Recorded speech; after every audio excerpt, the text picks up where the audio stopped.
Oh, yeah, we're going live because it's Sunday, 2 p.m. Eastern Standard Time. That's right. It is October 19th, 2025. Wow, I almost jumped a whole year. I am so sorry for that. For anyone who's watching this at any other point, we're October 25th, October 19th, 2025. By the way, it was just October, like a year ago, and it feels like it was last week. But all I'm saying is we are here today to do Write a Book with Me, from concept to conception. We are on episode 41. Wow.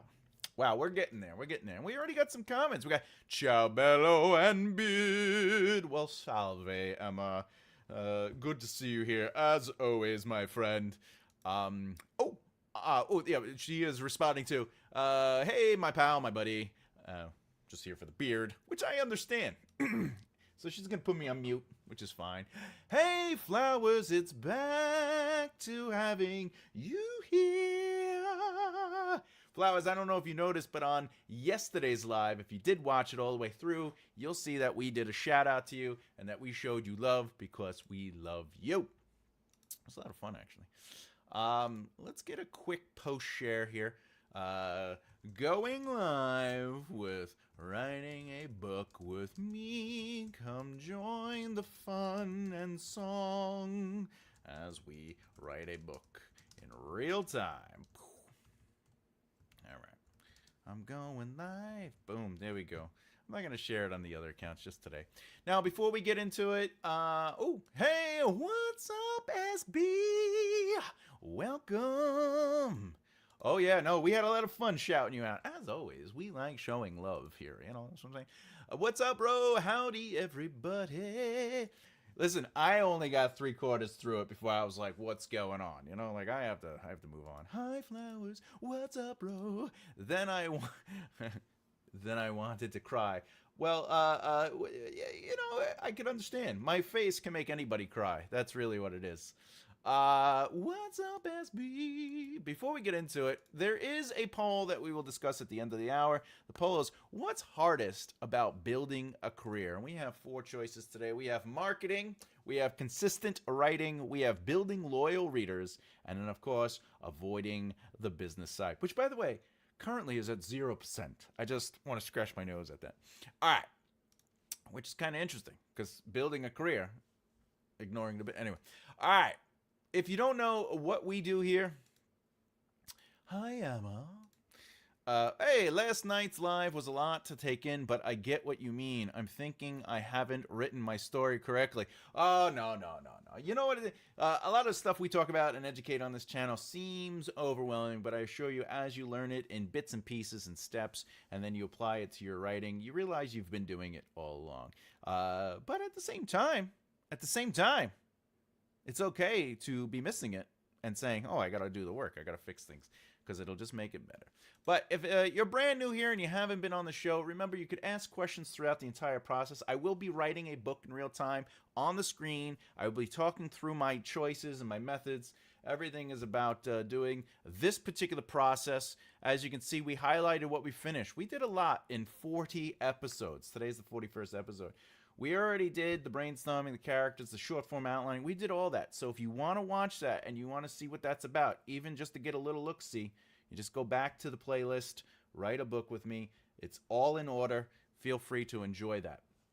We are currently on organized plot points and elements, which basically what we're doing is we're going to read through the 0 drafts and we're going to take notes that we will go back eventually and apply those notes. But we're just trying to take notes and understand what's going on. So that's what we're doing today. During this entire process, as you can see on the scroll, just ask questions. If you have questions about your own writing, if writing in general, just ask. I'm happy to diverge from what I'm doing to partake in that. That's why I do these lives, is to give you an outlet or an opportunity, I should say, to speak with a developmental editor / writing teacher. It's basically free advice, but that doesn't mean it's cheap advice. It's good advice. I'm just telling you what I know for a 20-year career in this world. But we've already written notes for Chapter 1 and Chapter 2. We are currently on Chapter 3, so let's get into it. Oh, we got another comment. I am sorting it out, though. I have made a page on your Excel doc to cross-check. Nice. I like that. That makes me happy. I'm glad it's helping. All right. So if you're wondering, again, I am just reading through this and I am taking notes. The reason I take notes is because I want to, A, make sure there's continuity in ideas. B, I want to see what I need to work on as far as developing it. Like if I need to create a name for somebody or something, if I need to explain something or clarify it. But the other important part, which is something I talk about constantly on this channel, is seeding. So I'm looking for things that are developing in the narrative that I may or may not have continued to develop throughout. And I know that I have to work on seeding that. So I just basically keep notes of that and stuff. All right. So I'm going to do a little reading and I'm going to take some notes. All right. They are currently still in the hyperspace. They're flying around where there must be a device. They must wait until the device brings them to a travel point. Hey, Hannah Hart, what's up? Been working on my story. That makes me happy. Everyone give Hannah Hart an applause. Yeah. All right. The ship is moving and shaking. Okay, so this is only because they use the device. All right. So I'm going to go back. And I believe I talked about the device up here. The hyperspace device, right? So I'm actually going to do this hyperspace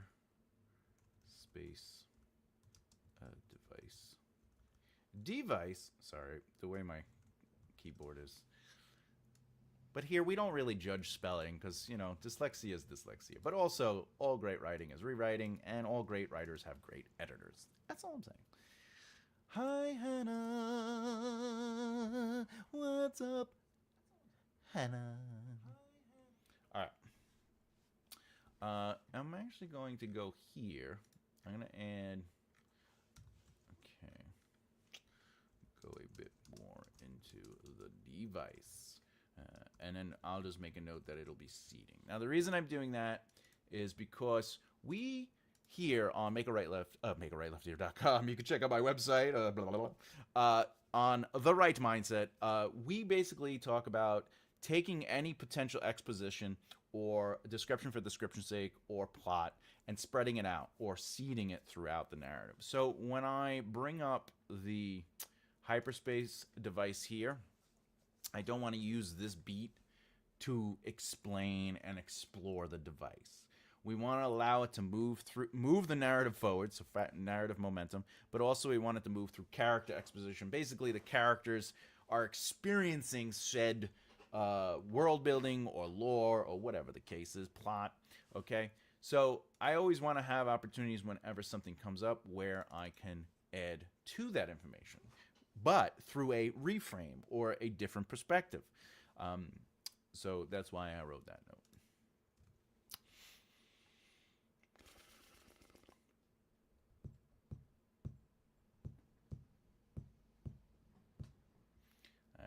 These people are standing around. All right, so we have the gang members. I need to go deeper into the group, their appearance, and personalities. All right. I want it to be a group of people who haven't worked together or have not always worked together.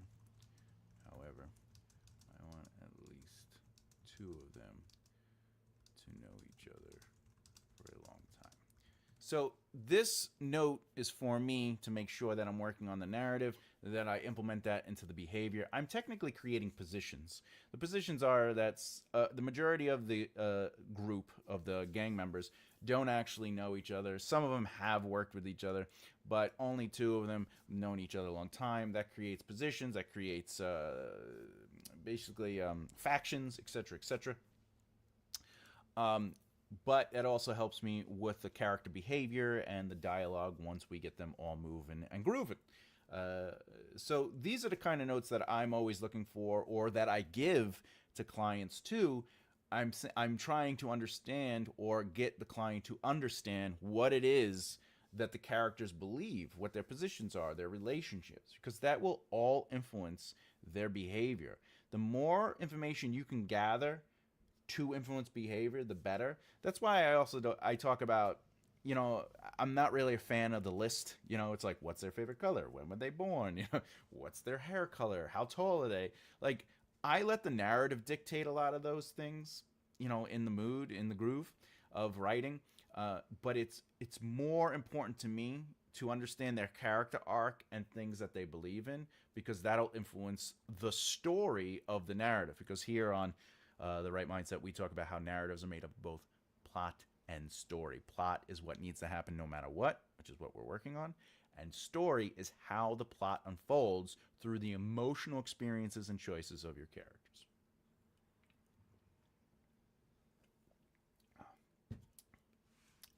All right, let's get into it.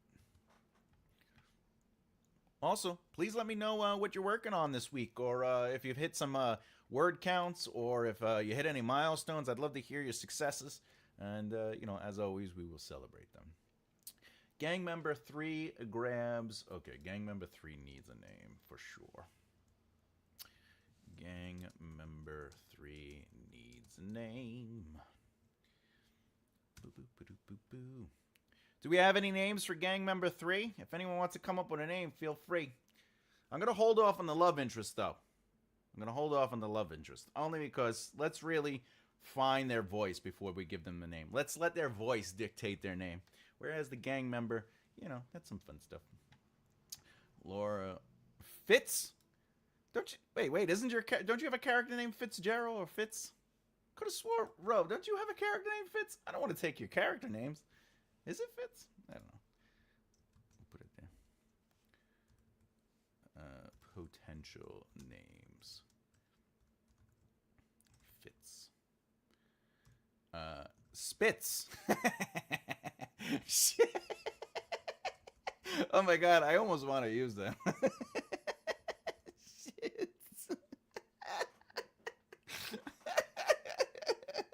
I have a shits. I need to finish last... Oh, Afghani, what's up, my friend? I need to finish last edits for my book, but reluctant to sit down and work on it. My friend, I understand that more than anything. Yeah, it's the work that is ahead of you can be overwhelming and scary, but just know that we're here for you, buddy. If you need anything, especially, I believe you have my email, so if you have any questions or you need any motivation, you just reach out to me, man. I'll push you. I'll get you going. I'll make you work. No, schizophrenia. All right, Ro. Ro's like, who cares what the narrative is, where it is? I don't care about any of the specifics. Just name your character Bobby Boo. Bobby Boo from Arkansas. Yeah, but they're not from Earth. Yeah, but they should be. They should be from Arkansas. You know what? Let's just name him after why don't we just call him Alzheimer's? Context, Ro. Context. What? Uh-oh. The baby's here. We might have some cat on the screen in a second. All right. Where are we? Gang members tree. We don't need her. She doesn't even look like she knows what she's doing.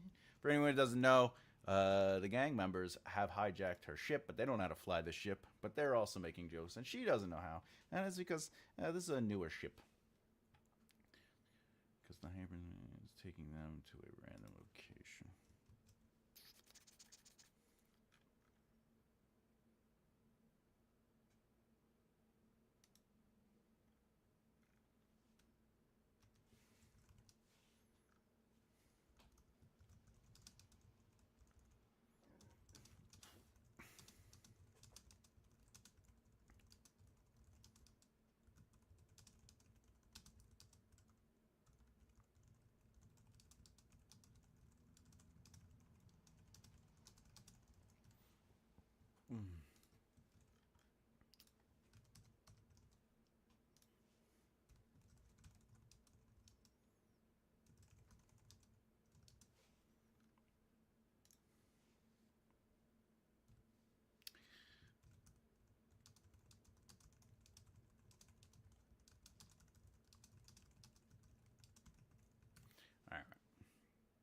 What, two? What's up, baby? You want to come in? No? You leaving? All right. Okay. Now, as you can see, oh, we got some stuff here. We got some stuff. Shits, man. What have I missed? M, what is up? The character in my story that you're referring to is Shits, a nickname that's sort of for schizophrenia. Oh, all right. Well, then I'm not gonna use that name. I gotta take it off now. I gotta take it off. That's a funny name though, Shits. All right. Okay. So, for anyone who doesn't understand what I just did there, I want to make sure that I maintain this emotional truth. She reacted or behaved in a certain way that got her to just hit the buttons to get hyperspace going, so she doesn't know where they're heading, and now there's a cause and effect. I want to make sure the cause and effect is in the chapter. Can they not fly the ship? Of course, it's a shits.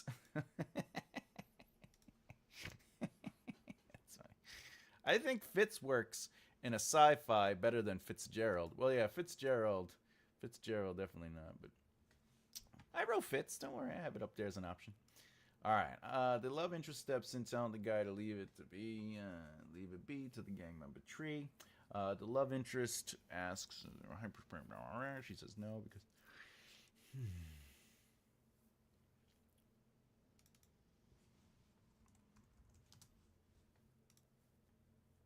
Oh, see, it's there. See, this is what I like when I'm like going through something and then I write notes to make sure it's there, and then like I continue reading the scene and it's there, and I'm like, oh, I'm glad that that's always a good feeling because it just means less work, on the back end.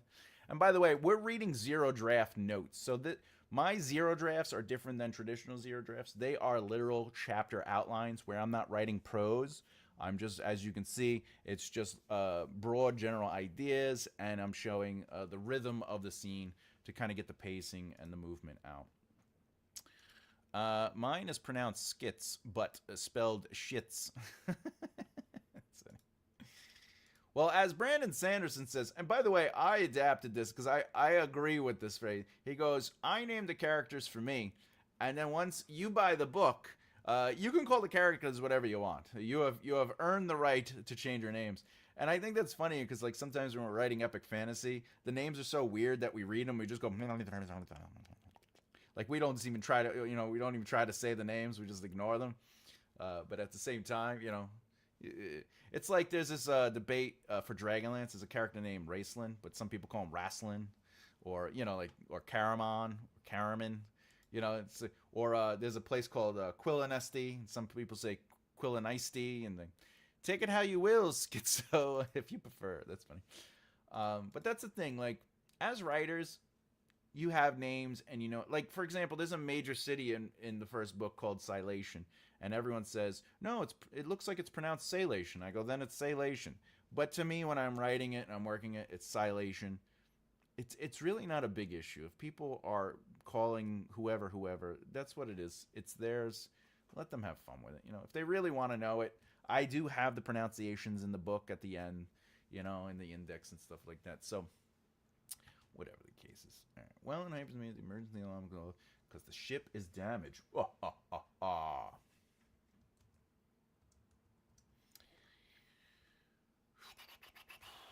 Make sure to point to the ship being hit, but maybe not say where it got hit. Seed that it is damaged. So in chapter 3, it makes sense when the computer tells them something happened. Potentially point out that it wasn't a major hit when it first happens in this chapter 2. All right. What do you got here? That's how I am when reading Dumas' Three Musketeers. this dumbass. No, it's Dumas, right? Dumas. Blah blah, blah baka. And so. Yeah. It's D'Artagnan, right? I love the Three Musketeers. By the way, the Disney Three Musketeers with Keith Sutherland and stuff, and Chris O'Donnell. That movie's amazing. And of course, the one and only Tim Curry is in it. Ah. I love him. Okay. Call me Frankenstein. What is it, Franken something? What, baby? You can come over here. Come on. Come on. Come on. Come on, baby. Come on. Who's a good girl? Yeah. The baby's here. All right. Come on. Oh, we're gonna get some cat, everybody. Meow. Okay. Hey, baby. All right. The love interest, the computer. Sorry, my beard has gotten out of control. No, come on, get. We're not paying for that. They're not paying for that. Hi, two. They're saying hi to you. They love you. You're out. You're gone. Oh. It turns out she's already earned her Union 15 exclusive. All right. The love interest asks him to take a moment, and then the computer interrupts him and says it's an emergency alarm. So yes.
I know I said I don't really try to add information, but I don't do major changes when I'm going through the cat booty.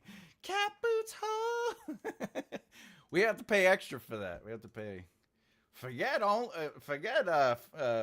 is it? Footfinder.com. You know, kitty cat booty. I'll watch her. Show me where we need to go. Says 11 inches. All right. Is this 2 scene song? No, it's 3 scenes. Okay, Laura checked the hall, rushing around, getting items. Okay.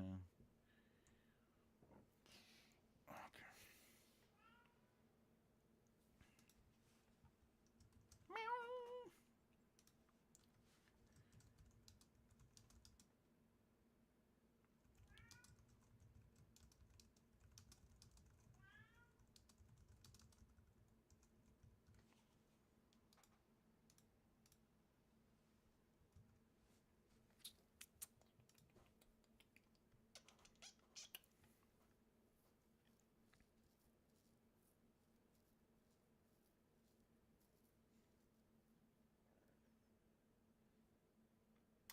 All right.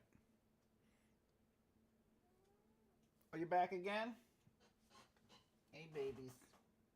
Hey, babies. You want to lay in your bed? Just lay in your bed. I know. A daddy's time is, gotta always do our job to keep our kids happy, right? All right. What is this? The love interest is actually going to take a smaller aspect or element of the thing they stole because.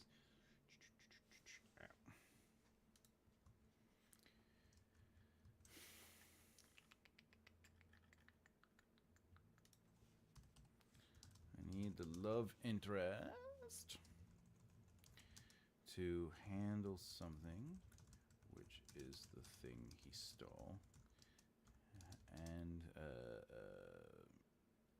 maybe move it around. A satchel, or in his jacket, something.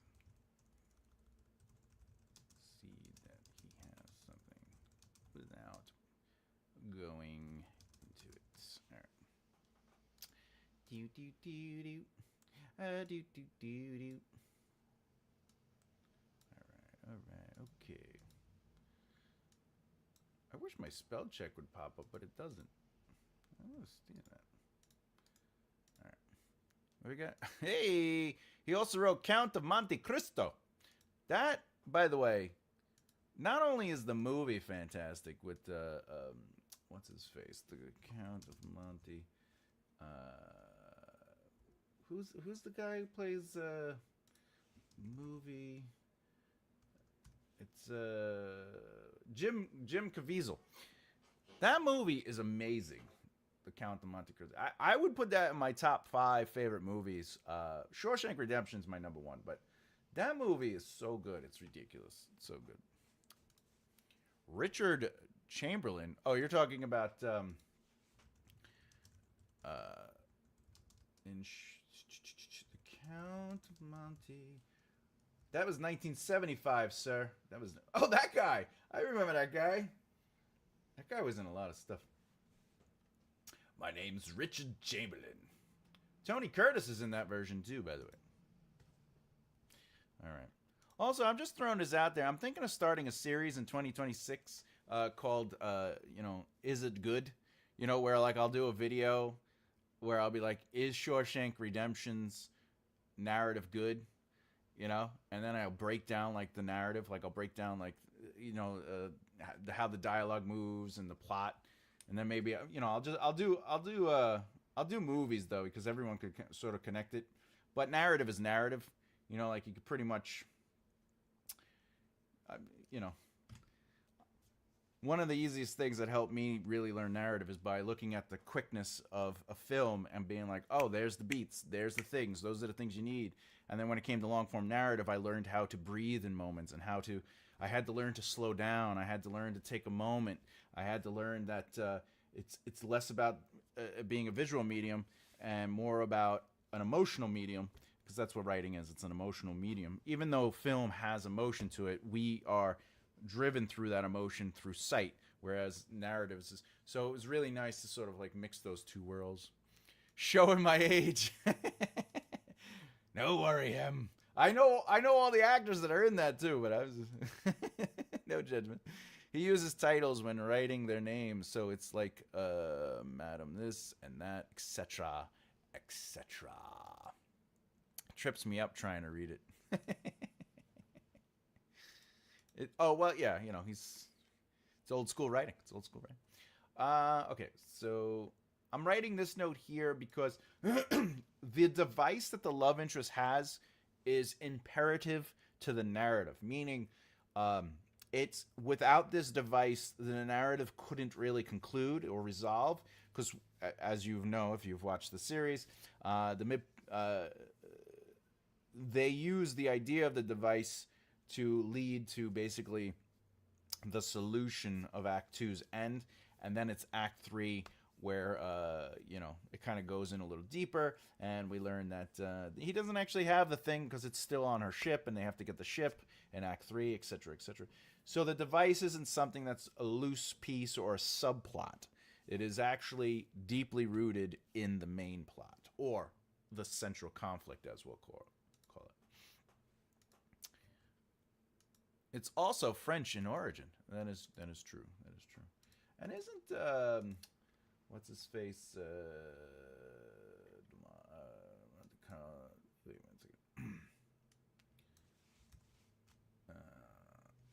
second. I don't know.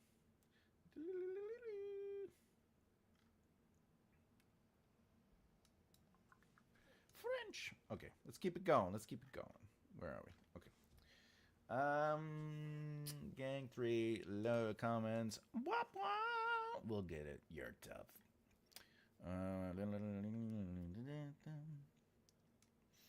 That's going to be an interesting visual. Now, keep in mind, a lot of these notes are written for plot movement, and when I'm writing that, he steps in place of the hologram, this book is going to be written in first person.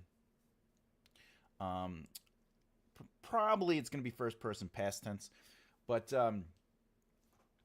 The I'm doing it because I'm trying to write outside what I normally write in third person limited, rotating. Uh, so I was like, for this exercise, for this playlist, I'm gonna kind of play around with things that I don't normally do, which is I don't normally write in science fiction, I don't normally write in first person, etc. So I decided to do that. Uh, so like these moments are going to be through the protagonist or Laura Olivia's perspective. So it'll be interesting that she's noticing these things, which tells us a lot about her as a character. She's noticing these things, but she's also keeping it to herself.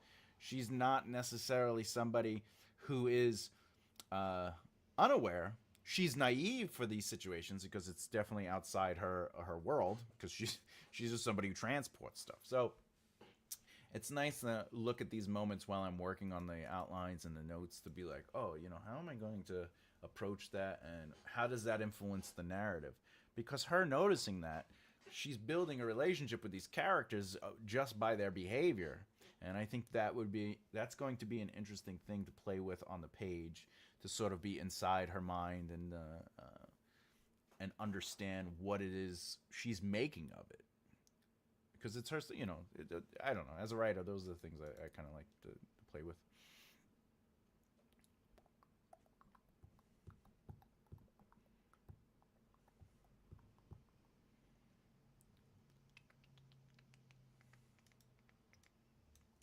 All right. Figure out the distances between the planets and the planet names. All right. I'm actually I'm going to go a little further here. I do also like to make standard notes.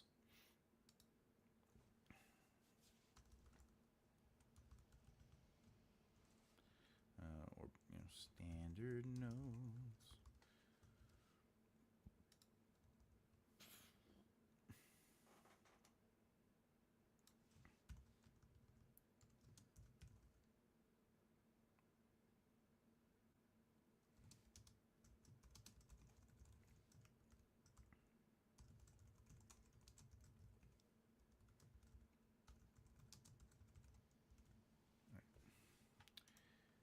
It's good to have that. It's good to have that. All right. Again, if you have any questions what we're doing, feel free to ask. Also, there is a poll. We will go over the poll at the end of the hour. What's hardest about building a career? And we have choices. We have marketing, consistent writing, building loyal readers, and avoiding the business side. We will discuss that at the end of the hour. All right.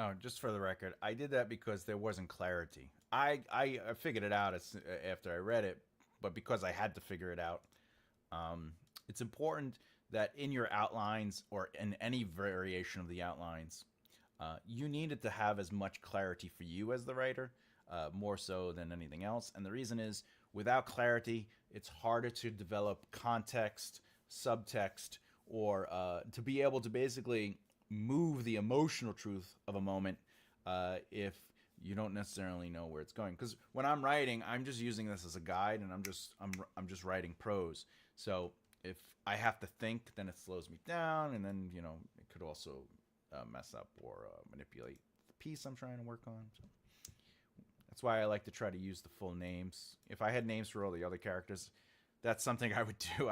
My OCD would be like, you have to go through all the files and add the names, you know.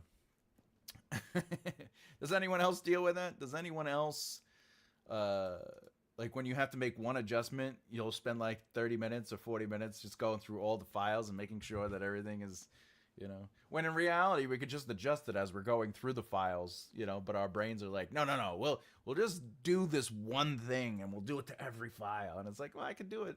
Because I have a master file that is like, that is the notes that I have here. And you see how like this is here? It'll have that. And if, let's say I change Laura Olivia's name, change to, I'll do, right? And then it might be Melissa or whatever, right? And I would do this in my notes. So every time I got to a chapter and I saw the name, I knew I had to change it. So I do that too. Like I'll do that. I have to alter it everywhere. I know, it's like a writer's curse. Like we just, we can't just accept that, oh, I'm going to work on this chapter anyway later. And it's like, no, I'm going to do the whole thing. And I have no advice for fixing that because it is something that I also very much am a prisoner to. And I say prisoner because I don't have a choice. I don't have a choice. All right. The last one? Yes, the last one, the computer said as they finally pop out of hyperspace. Okay, that's going to be a funny moment. Where is it, Laura?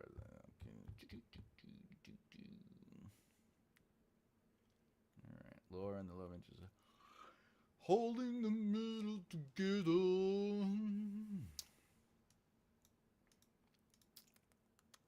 All right, so something I'm coming to realize is that the other characters aren't necessarily... All right.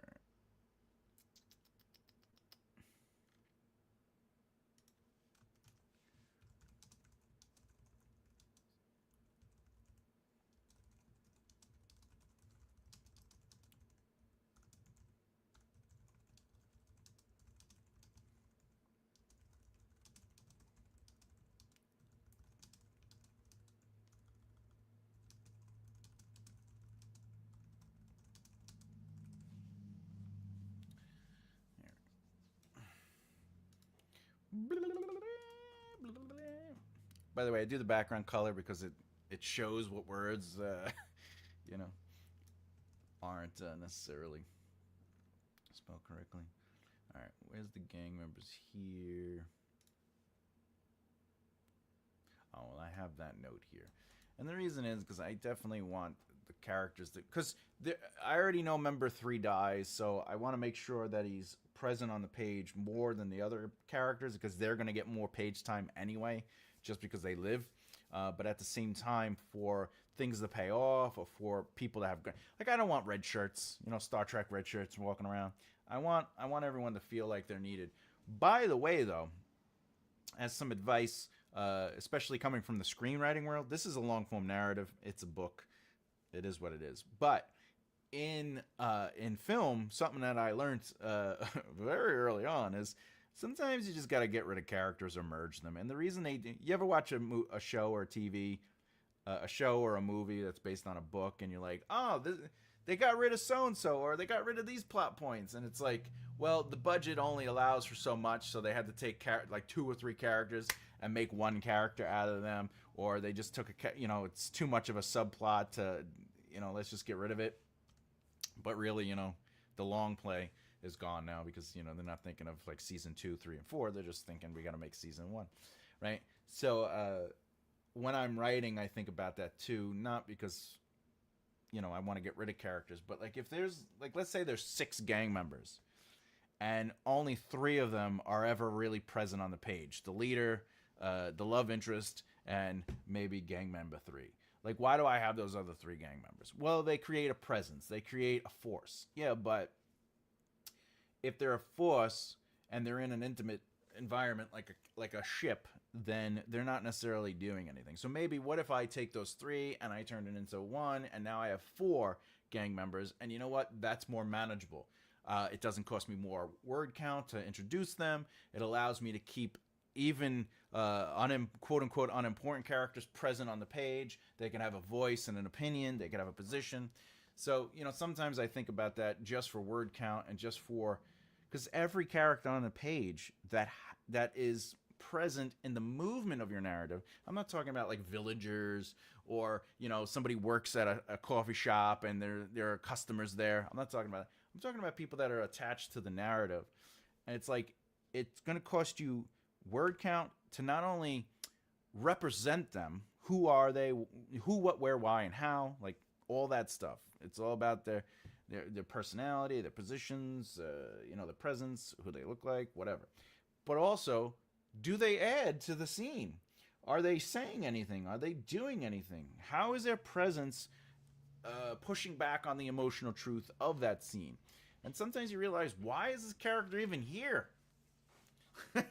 Like, why are they here? Maybe I should just get rid of them. And then you're like, but I love this character. Well, then give them something. Let their place on the page earn the word count. What we got here? Coming up with names usually doesn't cause me any trouble. Tell me about it.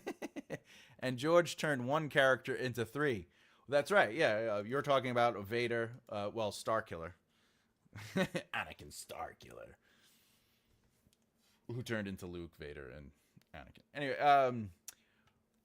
I could come up with names, or especially once you understand the groove or the move, as I like to say this episode, the groove and the move of the narrative truth or the world or the culture or whatever. Names just start coming out. But then I know I'm using Laura, and because I use the name Laura. That means all the other names sort of have to be around that name. Like, I can't be like, one character's Laura, the other one's Schlerzba. Like, you're basically setting the tone with the protagonist. However, I do have the room to say, you know what? Laura comes from a very specific planet. They have very specific species there because they're all aliens. There are no humans in this narrative. They're all aliens. So Laura's people and culture lean towards these kind of names. So that means the love interest could be a different species, which he is, from a different planet, which then allows us to now explore different kinds of names, because then that earns the complexity of names, and we're doing regional now, or, in this case, planetary. Planetary. Makes it till the love is grabbing the middle. Oh, this is excellent. The ship was damaged. Oh, we finished chapter 3. All right. Okay, there you go. Boom. Now we're on chapter 4, everybody. 43 minutes. That's not bad. That's not bad.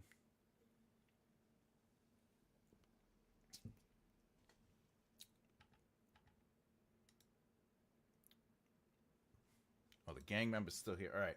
So, right off the bat, I know that I want to take these broken wings and learn to fly again.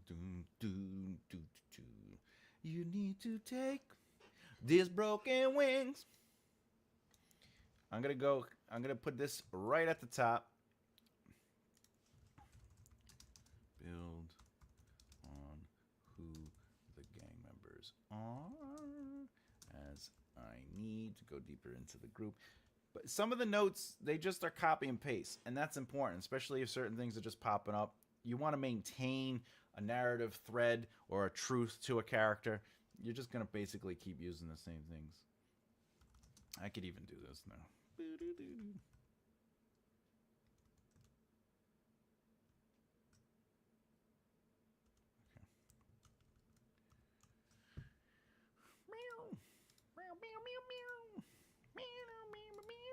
The Samurai in Hidden Fortress, great movie, which he based A New Hope off of, became Luke, Han, and Obi-Wan.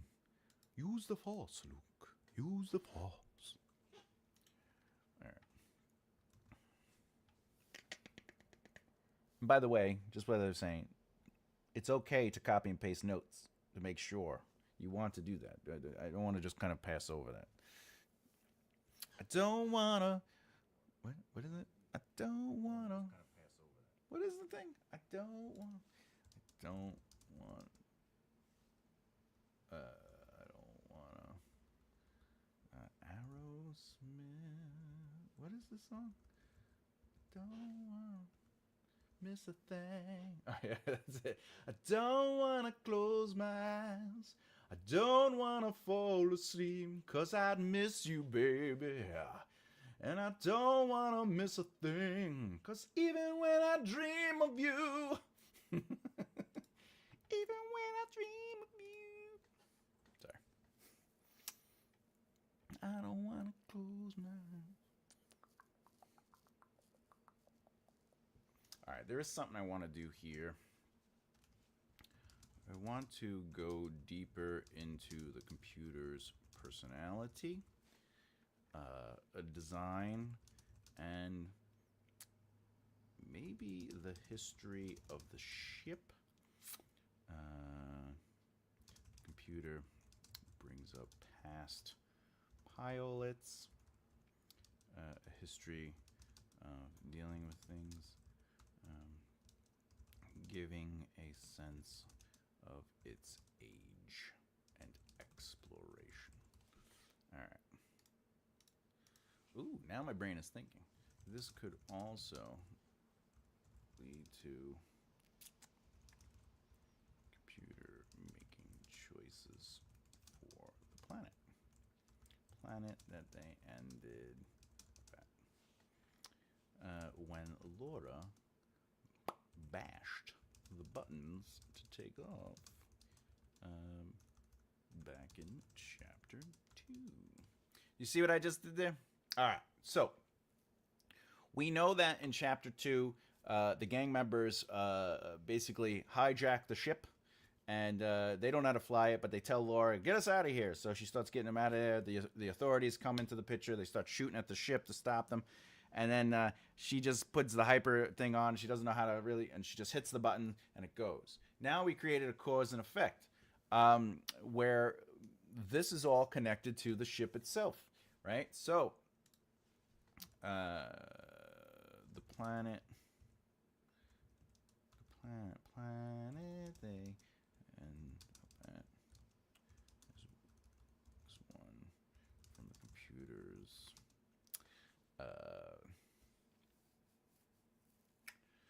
Time before the war.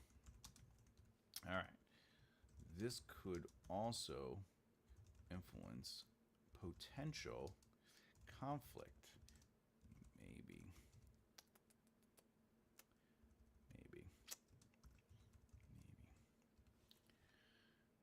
Maybe.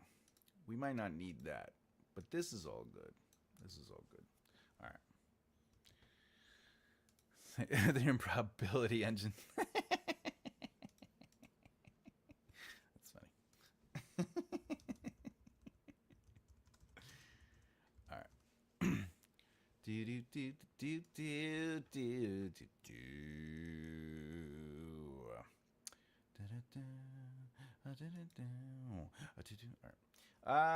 Laura actually has her translator, and what do we got? It keeps breaking up. Keeps breaking up. 'Cause I don't want to close my eyes. I don't want to run away. 'Cause I'll miss you. And I don't want to miss the thing. Every time it closes. That now it's stuck in my head. You know what we need? A cleanser.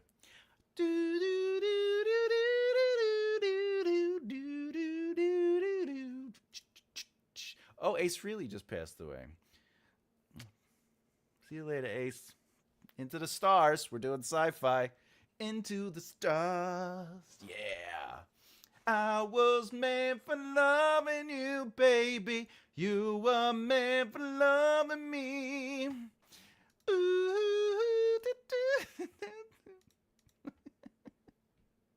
Are you okay? Yeah, I'm all right. All right, doesn't matter. Gang member 3 died, and you all didn't stop. Who am I to do? Who am I? Who am I? Do you? Oh, to you people? I don't know what that means. We'll have to work on that. And a Limp Bizkit book. 'Cause I just want to break stuff. 'Cause I'm about to break. How's that stupid song go? Break stuff, right? What is it? It's Uh, it's just one of those days when you don't want to wake up. Everything is up.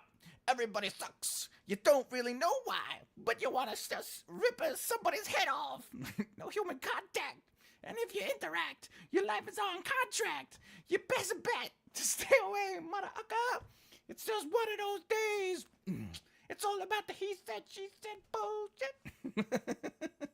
Sorry. That's all you get for that. I can't bear that. Stop the bleeding. The ear word is eating my soul away. It's all about the he said, she said bullshit.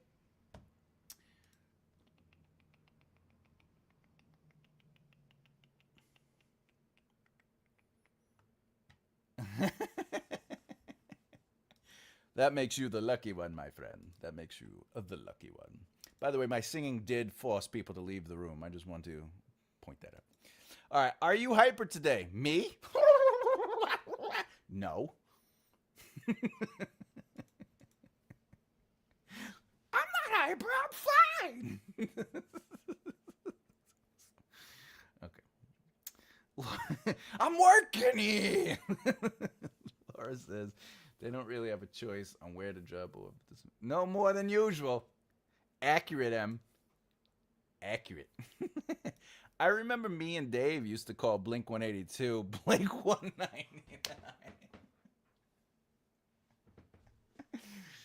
I mean, that's fair.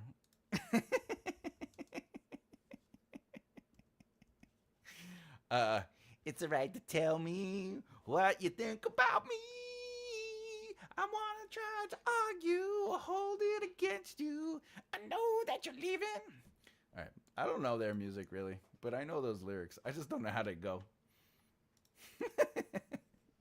Alright, annoyed. Wow, that's a short chapter.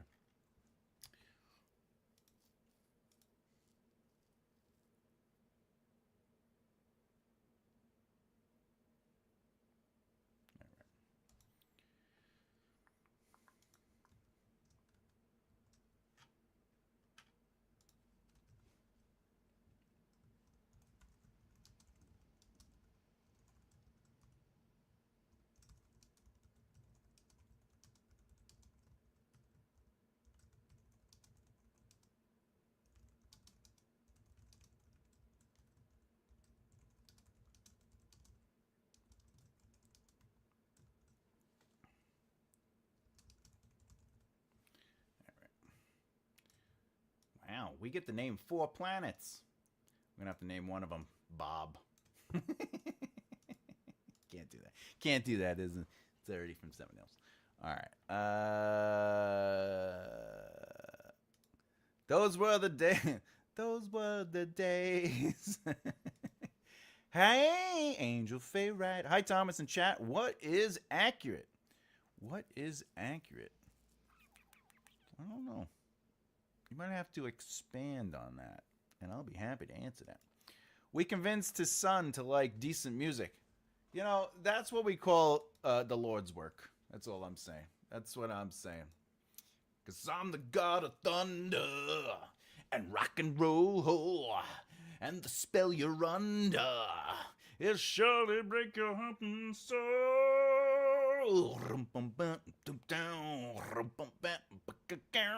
I remember everyone finding them humorous when they first came out. I mean, they are humorous. I don't know how they made any money. Yay! Look at this. We have an accomplishment, everyone. Yes! Yes! Congratulations, Angel Faye. Everyone give her a big shout out for finishing her outline. It is difficult to start, let alone finish something, so congratulations. I'm very proud of you. Wonderful. You're so wonderful. Quartz zinc. Congratulations. Thank you, everybody. Good job. Hey, what's up? Welcome to the show. Congratulations. Yeah. Next month, it's Writing Draft 1. Yeah, that's going to be exciting. That's going to be the fun stuff. That's going to be the fun stuff. Hoorah, Angel Angel Faye. Fably done, angel, fably done. Fably done, angel, fably done. First of all, fably done. I love it.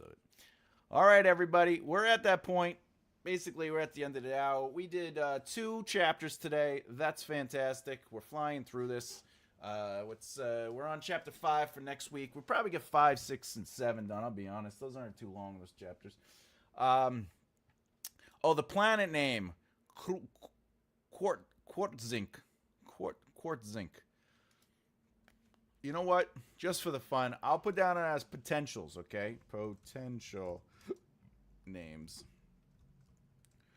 Quartzink.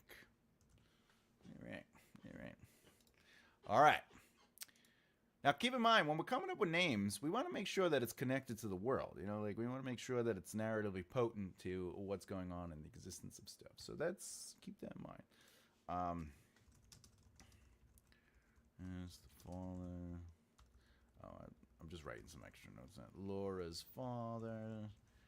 Oh, so you can see everything. Laura's father's name. Laura's mother's name. We have a gang leader, gang member 3. I don't know. There's definitely other gang members, but who else? Oh, the shop owner who gives Laura a job. The warden at the prison. Okay. All right. We're done for today. All right, let's talk about the poll. The poll, everybody, the poll. All right, what's hardest about building a career? What is hardest about building a career? We have marketing. We have consistent writing. We have building loyal readers. And then, of course, avoiding the business side of it. I'm about done with my outline. Congratulations, Hannah. Get the applause. It's hard to do it all, but you're getting it done. All right, everyone. I'm going to ask some questions, and then let's see if we can get some answers. Oh, consistent writing is probably the easiest one. I agree with Afghani. I was going to... Congratulations. Congratulations. Hard to write with a full-time job. I agree with that. It's very difficult to do that. She's a transporter, so I figured they might have geological surplus. Well, she's a transporter, like she just started, but she does. She was transporting like foods and supplies for other things. But all right, so I'm gonna ask them. So we have marketing, consistent writing. I agree with Afghani. Consistent writing is probably the easiest thing to do, but building loyal readers. So, well done, Hannah Hart. You've done it again. I agree. I have a full-time job as a custodian. That's a very fancy word. I just want to put it out there. I prefer custodian. So let's talk about it. Building loyal readers and avoiding the business side both have 10% on today's poll. Now, marketing has 60%. But let's ask the question, and let me get some answers from you. When building loyal readers, are you looking at that as in like a single loyal reader? When I'm looking at building loyal readers, I'm thinking of the rule of 1,000. If you can find 1,000 loyal fans, you will be successful in your career in the sense of if you publish a book, if 1,000 people buy your book and you make $5 on that book, that's $5,000, right? That's something. That's not something to squawk about, okay? If you sell a shirt and you make $10 on it, that's $10,000, right? So when I'm saying building loyal readers, I'm talking about building and maintaining 1,000 loyal readers. So with that said, looking at that, if anyone didn't vote for building loyal readers, do you feel like you may change your opinion? By the way, I'm going to bring up the other things too. So You don't have to change your opinion right this second, but maybe it is. I took loans to be able to finish my book. You gotta do what you gotta do, you know. You gotta do what you gotta do, and I get that. The loans covered your overhead. That's smart thinking. But Afghani, here's the real killer. Well, you bought my book, right? The whatchamacallit, this one? Because I actually talk about what to do while you are affording your overhead and how to basically build and create that. I chose building loyal readers. Yeah, building loyal readers is a very difficult thing to do because, as the old saying says, it's harder to build a follower than it is to lose a follower, because you could lose a follower by sneezing the wrong way, you know. But that is why in business, what do? They are always trying to make the customer happy, or at least they're trying. Like if you go to a movie theater, if you ask for a free ticket, you most likely will get a free ticket, especially if you show any dissatisfaction. Because it's better to give you a free $15 ticket than it is to never have you buy a ticket again. But it's also more than $15 because let's say, they give $30. It's $30 to just buy the 2 tickets because you're on a date. Plus, you're going to buy, what do we call it? Popcorn, sodas, right? 2 sodas, at least 1 big popcorn, right? Whatever the case is. So you're going to spend like $60 at the theater. And if you go to the movies just once a month, that's $720, right? So when you're building and cultivating and developing your loyal readers, that's also the mentality is you don't want to lose them, right? So you're always trying to give them what they can, blah, blah, blah, all these wonderful things. Because building 1 is difficult, but building 1,000, being able to cultivate those 1,000 and stuff like that, I've always looked at building and maintaining readership is because think of it this way. How long have you been writing for? How long have you been building your mailing list? How big is your mailing list? My mailing list is close to a couple of thousand because I've been doing this for 20 years, right? I have thousands of people on the thing. And I can't send it out to everybody all the time because sometimes not everybody is interested in certain things, right? You have to kind of like organize the list, right? You have these people that want this, these people that want that, right? So yeah, that's how I kind of bring that up. It's kind of part of marketing. See, I disagree. And I do define marketing in the series that of the book for Breaking Down Success. Marketing is actually building and designing a brand to build awareness, to basically create interest, and then ultimately generate sales so people buy into your brand's message emotionally.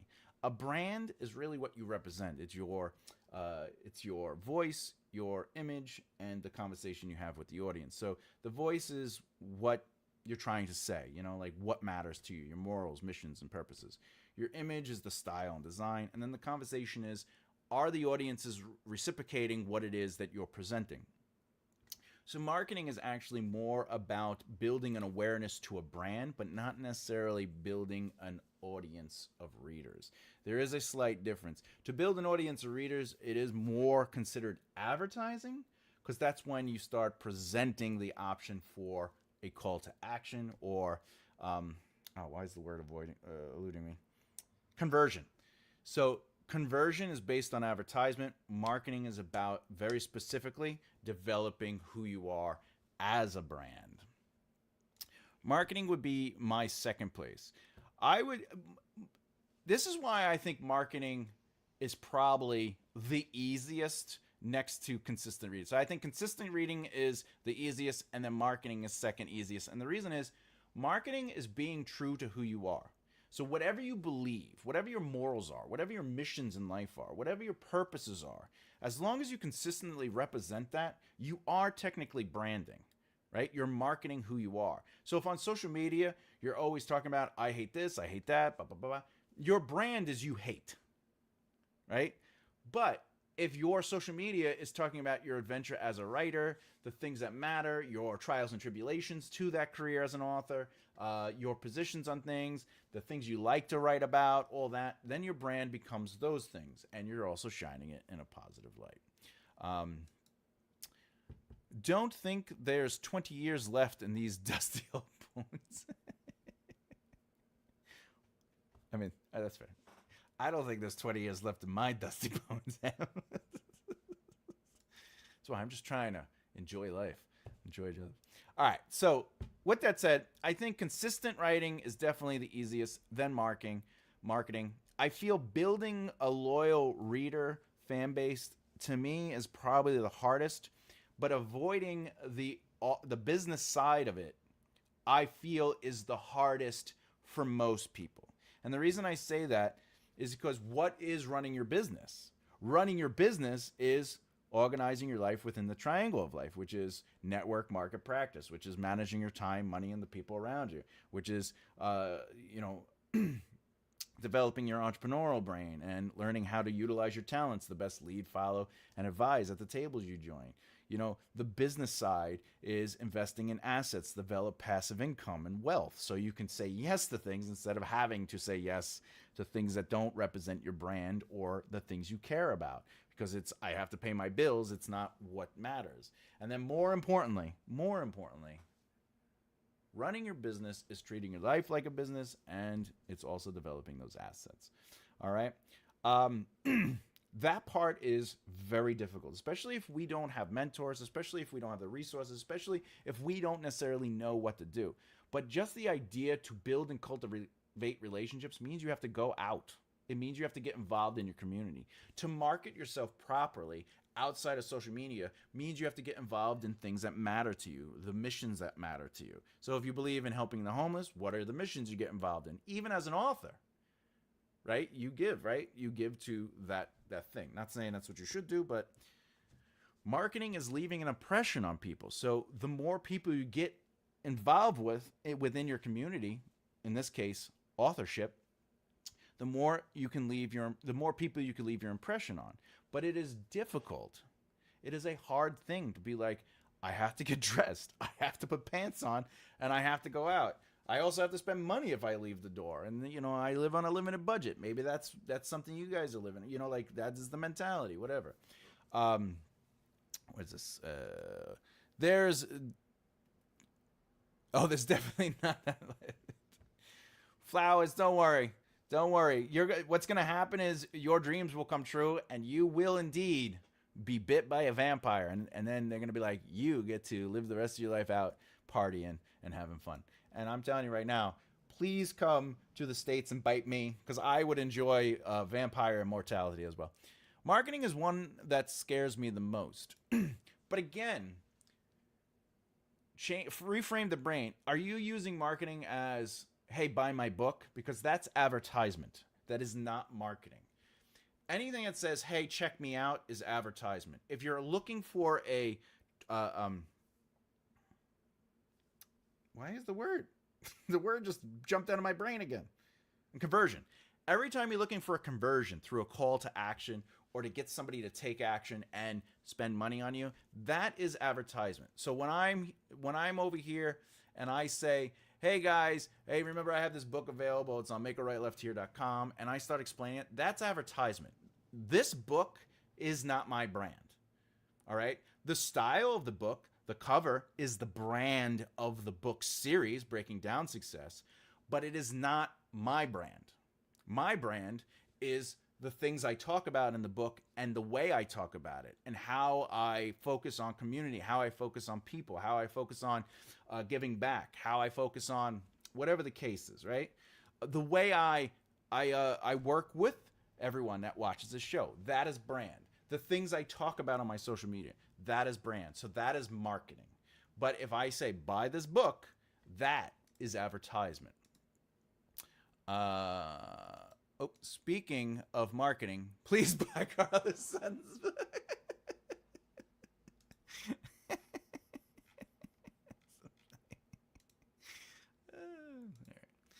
Okay.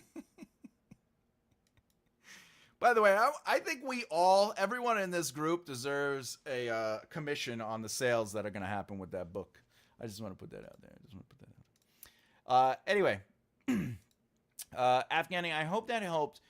Just on the reframing, Because marketing is just being true to what matters to you and representing that truth. And it's like whatever your beliefs are, your morals, the things that matter. Do you want to see? Do you want to help others? Do you believe people should be helped? That's something that you would represent on your social media. Do your books focus on stories about helping people? Do your books focus on the underdog winning over the oppressed? Whatever the case is, that becomes a part of your brand because it's things that matter to you. How many words for a 20 chapter? What? That would be 60,000. Isn't that that's like more like a novella, I think, right? How many words are in a novella? I'm just trying. I don't want to give you a wrong number. 40,000. So maybe it's more like you can reach 50,000. Really, 60,000? Yeah, but you want to say about 3,000 words a chapter. That's it could be higher or lower than that when you're writing, but at the same time, that's a good guesstimate. Rule of thumb. On that note, buy Thomas's stuff. Would a homophobic vampire enjoy immortality? Oh, I have dyslexia, and that was pure dyslexia. A hemophobic, somebody who's afraid of blood, vampire enjoy immortality? Probably not. Buy flower. Yes, buy flower stuff. She does have books available. They are on Amazon. She has books available. In fact, you can actually... I have links not only in the description, but you can check that out. Where is flowers? Flowers. There she is. Boop. Copy link. Here you go. Whoop. That's terrible. That is not what I wanted. All right. There it is. There it is. Boop. Okay. All right. I have right now 10,227 words. It sounds like you wrote a lot of zero drafting, but all writing is rewriting. So, great writing is rewriting. So, that's why you have a second draft, a third draft, a fourth draft. You got to go in. You just got to start organizing things. You got to start adding immersion. You got to start adding emotional truth. You got to start connecting things, and you got to start seeding stuff. That'll be the only way you can really start expanding those words. 20 chapters at 10,000 words. That's less. What is that? That's divided by 20. That's 513 words per chapter. I'll be honest, that might not be enough words per chapter. However, that doesn't mean a chapter can't be a page long, which would be about 300 to 500 words, depending on your font and your page and the book size. I would recommend analyzing that and maybe doing a little bit of work. But yes, buy M stuff too. Emma has, what is it now? 14. I don't know if she's still listening, but she has like 14 or 15 books. Her stuff is also in the links below. I've written that. Boom, boom, boom, boom. Wait, I thought you have more than that flowers in your book. I thought you had like closer to 100,000. I could be wrong. There's a faintly one in immortal bloodline. Oh, interesting. I see I've written that. Oh, you're talking about, yes. Oh, that's interesting. That is interesting. Because that's a good position challenge because they must, and now they're in a position where they have a hard time doing it. Got to work, but now have a great day. See you later, bro. As always, see you. Okay, buy everyone's stuff. That's right. Buy it all. I'd be a fainty vampire. I mean, maybe in the sun. All right, so we're gonna end the poll, but 60% chose marketing, so that's interesting. But I'd like again to point out, marketing is not advertisement. Marketing is the representation of what matters to you, which is known as branding. But in my opinion, and this is just something to think about, I feel the hardest thing there is to building a career is the business side, followed by building loyal readers, then marketing, and then consistent writing. That's my thoughts. I'd be happy to hear your counters. Hire Emma to edit you. Yes, hire Emma for editing. She's really great at the editing. But anyway, that brings us to my favorite part of the show. We already talked about this book, makearightlefthear.com. Check it out. But I am working on this. I am chapter 14 on the second draft. I am on the second draft rewrite.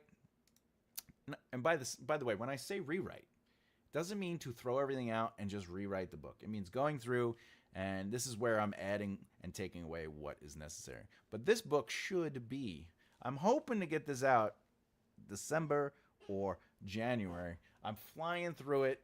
I am so passionate about this book. But for anyone who is a pantser, just know this book is more than just how to outline using the 27 plot point outline. It is also an extensive deep dive into what narrative is, how to look at narrative, so when you're just writing from the seat of your pants, you're understanding where you're writing to and what you should be including in your narrative for pushing and pulling, for cause and effect, etc. I go deeply into that. There is also a full-on practical example throughout the book, and I also look deeper into other things. I give examples. Can I get IB by L Flowers in paperback? Yes, I think it's on Amazon. If you follow that link that I posted, it'll take you right there. And I love that Flowers is getting closer and closer to finishing the next book. I'm so proud of you. I'm so proud of you, Flowers. You have no idea. You have no idea. Finally, by the way, Death of a King is available and only available through the Patreon, the Scribe tier. And there, not only do you get to read the book, but it's also educational. I do talk about my choices in the chapters, and I give lessons on how to approach your book. And so it's not just read my book. It actually is a helpful guide as well. The book itself is just, you could read the book. But the posts that the chapters come in, because it's a chapter a week. And by the way, if you sign up for the Scribe now, I believe it's 6 weeks of chapters are already up. 6 weeks of information is already present on there. So if you're looking for self-help and some guidance on your career, if you're interested in help with outlining and writing in general, or you just want to enjoy an epic fantasy, makearightlefthear.com. You'll see news on when books are available, where you could get books, and where and when I'll be teaching or speaking or etc., etc., etc. By the way, bloop the beard, bloop that like button. Every like definitely helps, and every share is definitely helpful. I only saw digital, found it. Yes. All right. Been fun. Till next time. Love you all. Hey, Em. Be good, my friend. Talk to you soon. Emma. By the way, Emma, we just shouted you out. We told everyone to hire you and buy your books. How many books do you have again? You have 14, right? Is it 14 or 15 books? Right? Because you're just always writing. You just, the world is filled with Emma books. And Emma has books in libraries, too. I'm so proud of her. She's amazing. Amazing. All right. Other than that, let's see if we could do some answering. Does anyone have any questions this week? Any questions? To basically, if you have questions about writing, no one hire me. That's right. That is true. Emma is busy right now. So if you want, you can hire me to do your editing, developmental or otherwise. And, and then when she's available, you could hire her. I think it's 15. That's fantastic. 4 under contract. Come on. What a journey. You're so talented. I love it. The beginning, middle, and end live. Sorry, but I got confused. Am I right in thinking I apply that to the PPs as I have more than one chapter per PP? You are demonstrating with that. All right. So here's the secret. Here's the secret. Oh, wait, what do you got here? A chapter and showing PP involved. I can answer it. Yes, hire Thomas. He has loads. I do have loads of time. I do have loads of time, so if you need help with editing, you'll come my way. I'll be happy to jump on it. Sleeps in every day. He has so much time. Applaud. I do have so much time. All right, let's answer this question. All right. I'm going to go. Let's go to the screen. Let's go to the screen. I'm going to show you the layman's version. The layman's version to kind of clarify what I was talking about, okay? And let's take this off. Let's take this off, right? This is the layman's version of... Hey, listen, I write at night, you know? I sleep in during the day. Do you want to try my email address again? All you got to do is email me, Hannah. It's just email me your email address. I don't know why it's not working. I don't know why you're... You know what? Just email me. Here.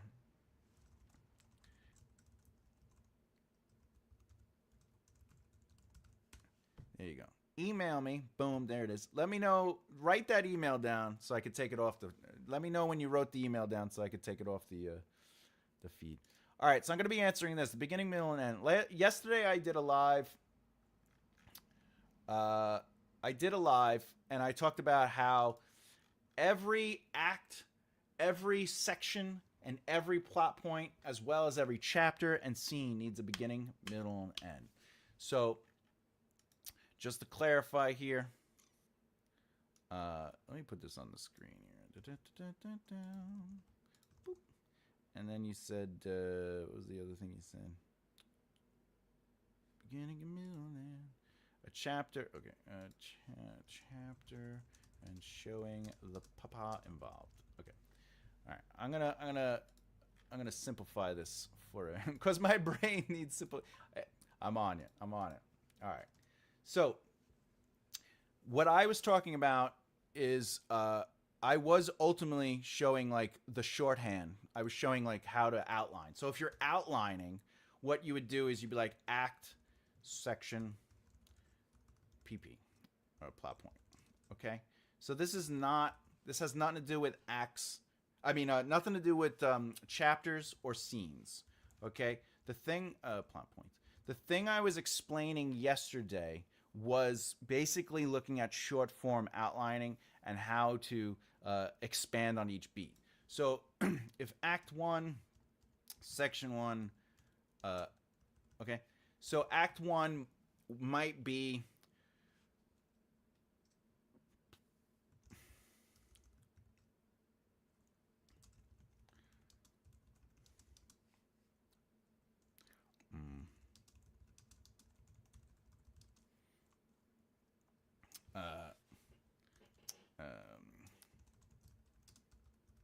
job promotion. Okay, so what this means is that the entirety of Act 1 is going to set up Elle Flowers needs to buy food to celebrate her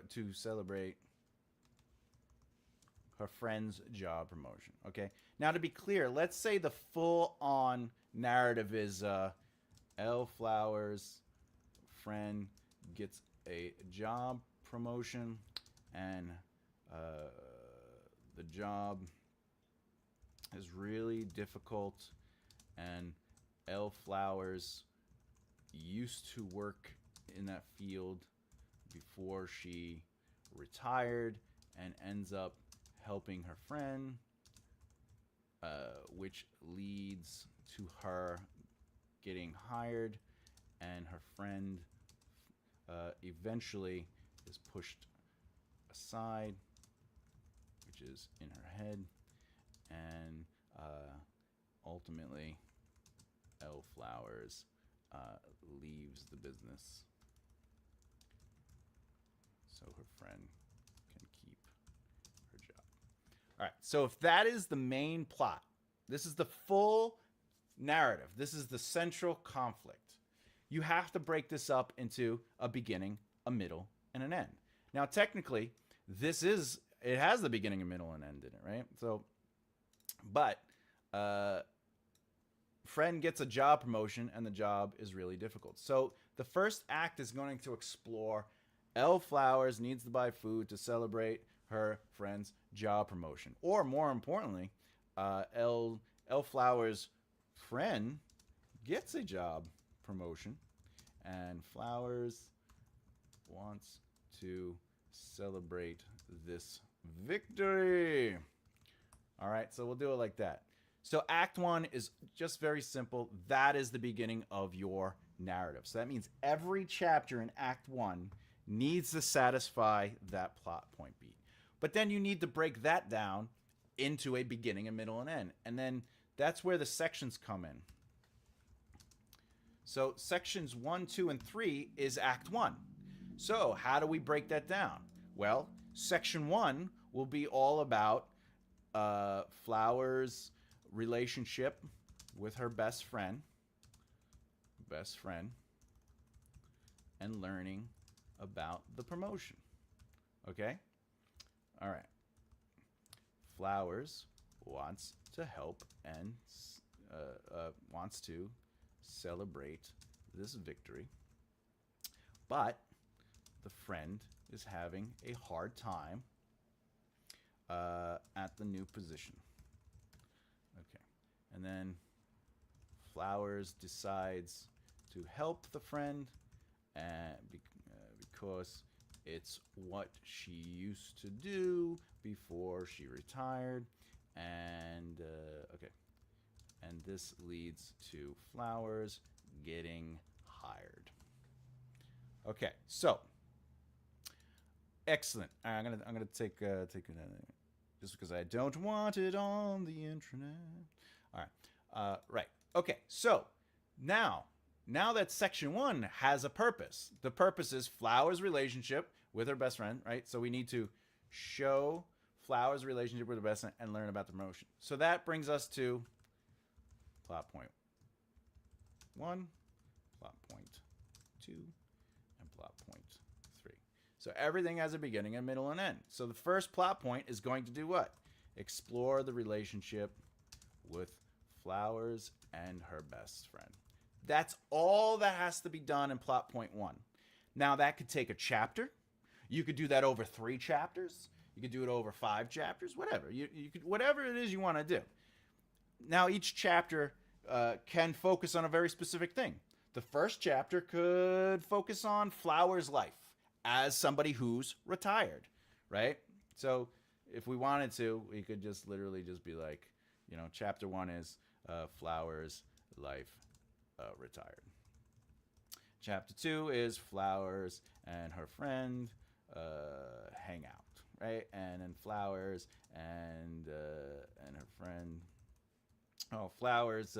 Actually, you know what? That would be all you would need. That's all you need. All right, but you could go deeper into it. You could be like, chapter 3 is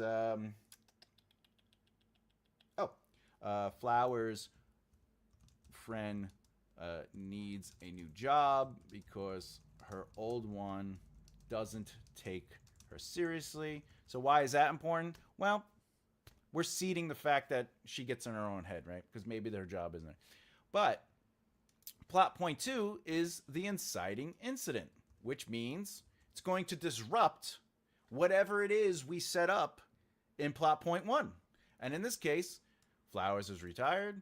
She's hanging out with a friend, and her friend needs a new job. So let's say Flowers' friend gets a new job. And that's plot point 2, right? Yeah. So it's okay. So Flowers' friend gets a new job, which now leads to the direct reaction, which is in chapter 5. Flowers decides that she wants to show her friend how proud she is, and works to figure out how to do that, and decides that maybe a celebration is in order. Okay? All right? That's all it means. It means just to take each thing as a broad general statement and then break it down and say, how do I show this in 3 parts? How do I build the context, which is, in this case, the context is we have to build their friendship and that she got a promotion. So how do we go deeper to that? Well, plot point 1 could be 3 chapters, and we have to explore the relationship with Flowers and her best friend. The reason it's the exploration of the friendship and not the job is because the job is what's going to change everything. Now, if you notice, there's only a chapter here and a chapter here. And I could go on and on and on and on, you know. So section 2, I'm not going to go too crazy into it. PP4, PP5, PP6, okay? So this is long-term thoughts on, right? What is it? Long-term. Oh, yeah, this is reflects and reacts to the long-term impacts of the inciting incident.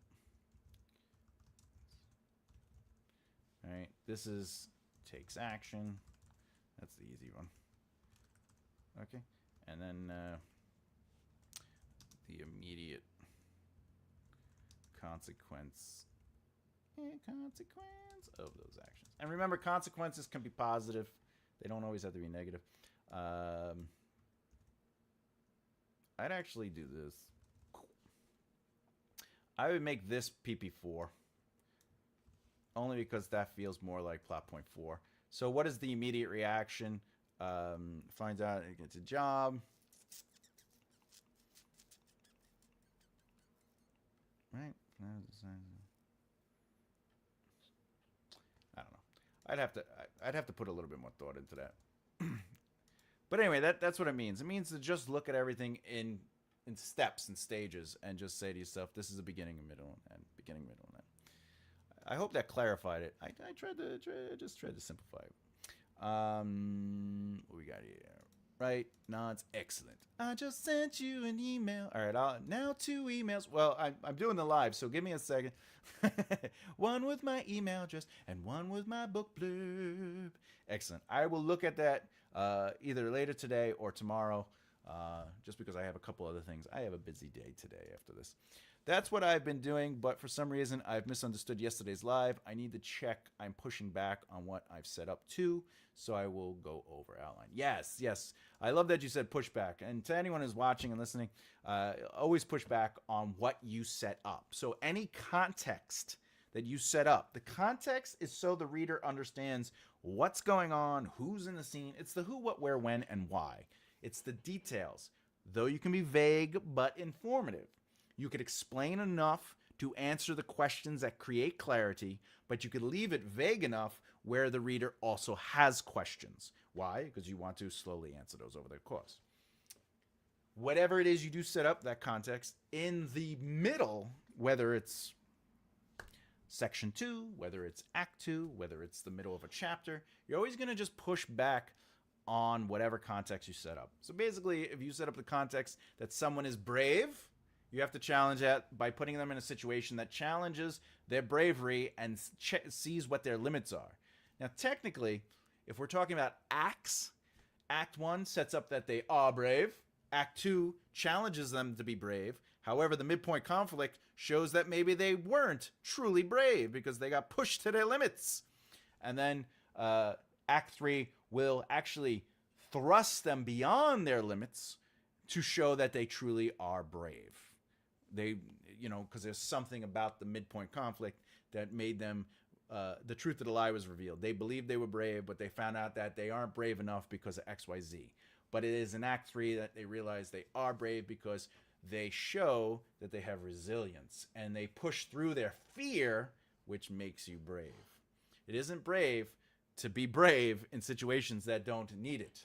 And that is what the midpoint conflict would have shown in that situation.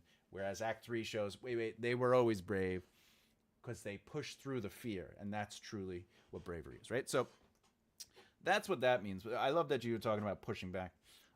But yesterday's lesson, I love doing yesterday's lesson. I will say this, the book this book goes deep into that. This book actually explores the beginning, a middle, and a little bit. And then it explains, like, whenever it gets to a plot point or an act or whatever, it explains, like, what you're setting up and why you're setting up. It explains what you're challenging, explains how to resolve things, etc., etc. All right. Other than that, anyone have any other questions, or are we going to call it a day? It's nice out, though. All right. All right there. All right. Let's see. Oh. Let's see. All right. Flowers, you want me to email you that example or no? Is that good? Are you good? Are you good? Are you good, my friend? I can send it to you. It's just, I'll just copy and paste it. Copy and paste. Also, Hannah, I got your email. It's in my files. I will look at it. Don't you worry. But not right now. Other than that,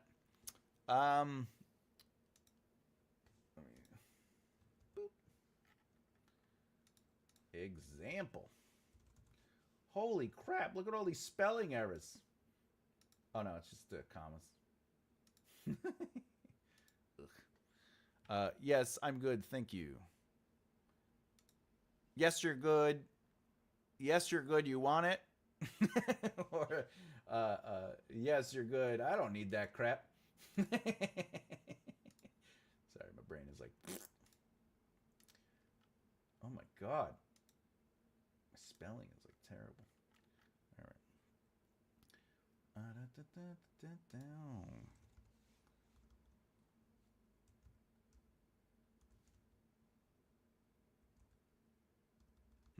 Whatever. All right. Okay. With that said, let's close this out. Close. All right. I guess that's everything. We did it all. We did everything today. And we avoided looking at Mana War, which is really just a victory and everything. I think it's my post-gig brain trying to make sense of the world. That's fair. You were in a world outside of the writing, and you were exploring entertainment.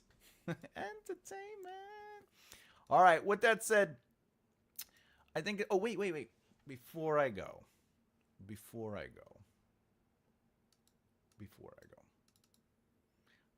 What is next week? I almost missed that. I almost missed telling you all what next week is. Next week...